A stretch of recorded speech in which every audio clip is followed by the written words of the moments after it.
नमस्कार, बहुत स्वागत है आपका हमारे डिजिटल प्लेटफॉर्म पर। मैं हूं आपके साथ शालिनी कपूर तिवारी। कोरोना की तमाम नेगेटिव खबरों के बीच में भारत के पास खुश होने के लिए भी कुछ खबरें हैं। देखिए, सबसे पहले तो पूरा विश्व इस वक्त भारत की तारीफ कर रहा है, वाहवाही कर रहा है, खास करके WHO जो ये कह रहा है कि भारत से बाकी देशों को भी, जो विकसित देश हैं, उन्हें भी बहुत कुछ सीखने की ज़रूरत है, क्योंकि अभी तक हमने जिस तरह से कोरोना को कंट्रोल किया है, बहुत से बड़े बड़े देश भी उस काम को कर नहीं पाए।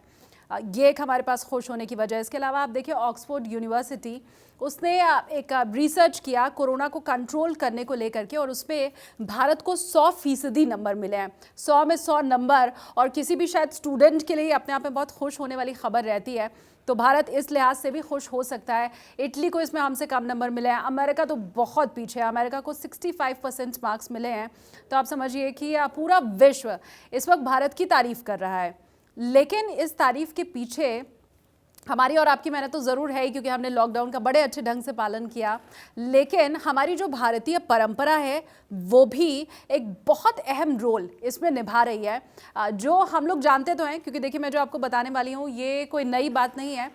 लेकिन ज़रूर शायद इसके ऊपर हम ध्यान नहीं देते हैं। बहुत सी हमारी ऐसी परंपराएं हैं जो कोरोना काल में ये कह रही हैं कि देखो, अब वापस वक्त आ गया है अपनी उन पुरानी चीज़ों को, पद्धतियों को याद करने का। देखिए, सबसे पहली चीज शुरुआत नमस्कार के साथ। कोरोना में हमने देखा किस तरह से हाथ मिलाने से, हग करने से वायरस फैलता है। और हमारी तो पुरानी परंपरा ही है, प्राचीन परंपरा है, किसी बड़े को देख करके नमस्ते प्रणाम करना। ये मैंने बचपन से ही देखा है कि हमारे बड़े बुजुर्ग जब जैसे अपने दोस्त से मिले तो राम राम कहते थे, अपने बराबर वाले से मिले, ऐसे रास्ते से चल रहे हैं और बस एकदम से राम राम कहा, अगले ने भी वैसे ही जवाब दिया और बस वहाँ से निकल गए। तो ये हमारी पुरानी परंपरा थी। लेकिन जैसे जैसे हम मॉडर्न होते चले गए, मल्टीनेशनल कंपनीज़ में हमारे यहाँ लोगों ने काम करना शुरू किया, तो उसके बाद ये हलो की परंपरा हाथ मिलाकर के बाकायदा शुरू हुई।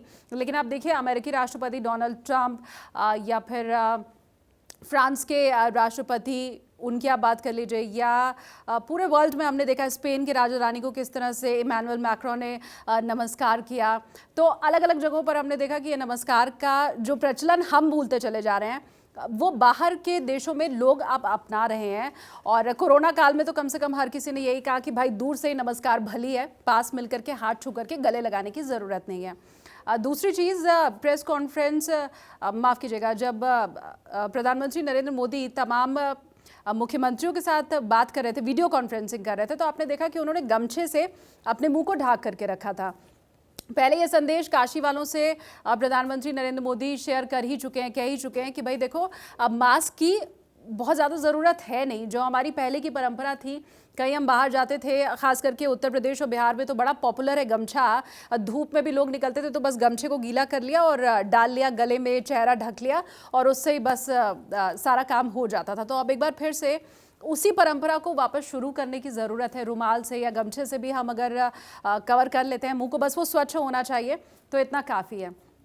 जूते के बारे में आप याद कीजिए, बचपन में ज़रूर आपने देखा होगा कि घरों के अंदर हम जूते चप्पल लेकर के नहीं आते थे, बाहर ही उन्हें उतरवा दिया जाता था। दादी का, मम्मी का ये काम होता था, अरे जूते पहन करके आप अंदर कैसे आ गए। अब वापस उसी परंपरा को अपनाने की ज़रूरत है, क्योंकि घर जैसे जैसे छोटे होते गए, हमने देखा कि अब एक शू रैक आ गया, उसके अंदर शू बंद करके और घरों के अंदर ही रखने का प्रचलन शुरू हो गया। लेकिन अब जो रिपोर्ट सामने आ रही है उसके मुताबिक आप घर आने के बाद हाथ धो लेते हैं और शायद पूरा नहा लेते हैं, शावर ले लेते हैं, कपड़े बदल लेते हैं, लेकिन जूते, उन्हें तो हर रोज़ नहीं धो सकते। और कोरोना का वायरस जूतों के ज़रिए भी घर के अंदर प्रवेश कर रहा है, और तकरीबन 4 से 5 दिन तक जूतों के ऊपर भी, आपके शूज़ के ऊपर, सैंडल के ऊपर, चप्पल के ऊपर वो जीवित रहता है। तो इस तरह से कोरोना के संक्रमण की एंट्री घर में जूते चप्पल के जरिए भी हो सकती है। तो वो जो पहले वाली परंपरा थी ना कि जूते चप्पल को बाहर ही उतार करके आओ, वो शायद ज़्यादा बेहतर थी, ज़्यादा अच्छी थी, और अब फिर से उस पुरानी परंपरा में लौट करके आने का वक्त है। अच्छा, एक चीज़ मुझे भी बड़े अच्छे से याद है, जब मैं छोटी थी तो हाथ हर थोड़ी थोड़ी देर पे किसी ना किसी वजह से धोना पड़ता था। आप पानी निकालने जा रहे हैं तो वो गंदे हाथ से पानी नहीं निकालना होता था, क्योंकि हम स्टोर करके किसी बाल्टी में या घड़े में पानी को रखते थे, तो वो निकालने के लिए एक परंपरा थी कि भाई पहले हाथ धो, उसके बाद पानी निकालना है। या फिर जूठे मीठे का बड़ा ख्याल, भारतीय शुरू से ही रखते आए हैं कि खाना अगर निकालना है तो हाथ धो करके निकालना है, भगवान जी को छूना है, आरती करनी है तो जाओ पहले हाथ धो करके आओ। तो दिन भर में अलग अलग वजहों से कई बार हमें हाथ धोना पड़ता था और अब कोरोना फिर से वही याद दिला रहा है। हाँ, इतना ज़रूर है कि कभी कभी हम बस दिखाने के लिए हाथ पहले धो देते थे और अब कोरोना ये कह रहा है कि भाई हाथ धोना है तो ठीक से धोना है, 20 सेकेंड तक धोना है, हर जगह सोप लगना चाहिए, फोम हर जगह पहुँचना चाहिए। इतनी थोड़ी तब्दीली ज़रूर आ गई है। एक आखिरी चीज़ योग भी है। हमारे जो बड़े बुजुर्ग हैं वो योगा किया करते थे, लेकिन वक्त जैसे जैसे बदला, फिटनेस के लिए हमने जिम जाना शुरू कर दिया, एक्सरसाइज करनी शुरू कर दी, डोले शोले बनाने शुरू कर दिए। आप ज़्यादा स्लिम उससे हो सकते हैं, 6 पैक ऐप आपके बन सकते हैं, हो सकता है योग से ना बन रहे हो, लेकिन अब वैज्ञानिक दृष्टिकोण से भी ये सिद्ध हो चुका है कि योगा करने से न सिर्फ शारीरिक शक्ति आपकी बढ़ती है, इम्यून अच्छा रहता है, बल्कि मानसिक संबल आपको इससे मिलता है। और कोरोना जैसे वक्त में जब हमने देखा है बहुत से लोग डिप्रेशन में हैं, कुछ को हेल्थ की चिंता हो रही है, कुछ को घर के लोगों की चिंता हो रही है, वही कुछ लोग ऐसे भी हैं जो अपने शायद रोजगार धंधे को लेकर के परेशान है, पैसों को लेकर के परेशान है, कोरोना के बाद क्या होगा। इन तमाम चीज़ों से अगर आप योगा करते हैं तो आपको मदद मिलती है, एक मानसिक शांति, सुकून मिलता है, संबल मिलता है। और ये तमाम वही चीज़ें हैं जो शुरू से भारतीय अपना रहे थे, अब पूरा विश्व अपना रहा है, लेकिन शायद हम कहीं ना कहीं भूलते चले जा रहे हैं। तो अब वक्त है वो जो विश्व गुरु वाले भारत की एक छवि थी उसे वापस से याद करने का, जगाने का, दूसरों को बताने का। और अगर कोई आपके ऊपर हंसे ये बोल करके कि राम राम क्या होता है, ये तो बड़ा देहाती स्टाइल है, या गमछा बांध करके क्यों घूम रहे हो, ये तो बहुत ओल्ड फैशन हो चुका है, अब ऐसे कौन करता है, तो आपको उसे ये याद दिलाने की ज़रूरत है कि अब तो पूरा विश्व इन चीज़ों को मान रहा है।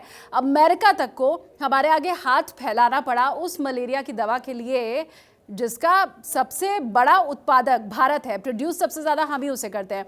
तो विश्व महाशक्ति भी हमारे सामने अब हाथ फैला रही है, हमारी परंपरा को मान रही है, जान रही है और लोगों से भी कह रही है कि भाई ये जो परंपरा है इसे अपनाओ। तो फिर हम क्यों भूलते जा रहे हैं, इसे याद करने का अब वक्त आ गया है। कोई और ऐसी बातें आपके जहन में है भारतीय परंपरा से जुड़ी हुई, कमेंट सेक्शन में आप बताइए, शायद मैं भूल गई हूँ। वीडियो को ज़्यादा से ज़्यादा शेयर कीजिए, लाइक कीजिए।